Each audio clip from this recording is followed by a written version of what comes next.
during the will reading. They laughed at her during the will reading, but what the lawyer revealed left the room in silence.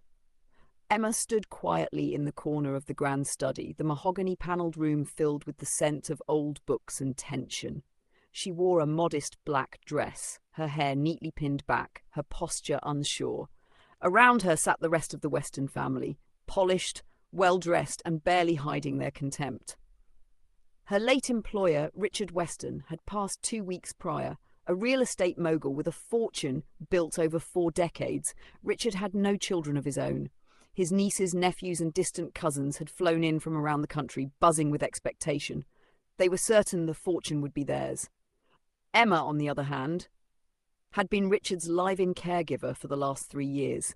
She cooked his meals, helped him dress, administered his medicine, and, above all, kept him company when the loneliness set in. She never asked for anything more than her modest salary. When she walked into the room for the will reading, the snickering began. "Oh, the maid thinks she's part of the family now," whispered a nephew. "Maybe she's hoping for a tip," a niece chuckled. Emma kept her gaze down. She had no expectations. She had loved the old man like a father. The lawyer, Mr. Halberd, adjusted his glasses and opened the thick manila envelope containing the final will and testament. He began with formalities and smaller bequests, some antiques here, a car there. Each family member nodded smugly as their names were mentioned. Then came the pause. Mr. Halberd cleared his throat. "And now the remainder of Mr. Richard Weston's estate, which includes all remaining assets, properties, investments, and the Weston Country Estate in Vermont, is to be bequeathed to Miss Emma Clark." The room froze. A glass clinked to the floor. One of the cousins let out a stunned, "What?" Emma blinked, unsure if she'd heard correctly. Mr. Halberd continued. "Mr. Weston included a personal letter with his will. I'll read it aloud per his request." He unfolded the letter and began to read. "To those gathered here, you may wonder why I have chosen Emma as the primary beneficiary.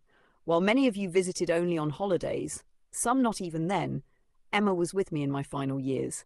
She gave me dignity, laughter, and genuine care when I was most vulnerable. She did not do it for wealth or recognition, but out of kindness. And for that, I give her not just my possessions, but my gratitude. The rest of you already have more than you appreciate. Let this be a lesson in what true value looks like." Silence fell across the room like a blanket. The laughter had died.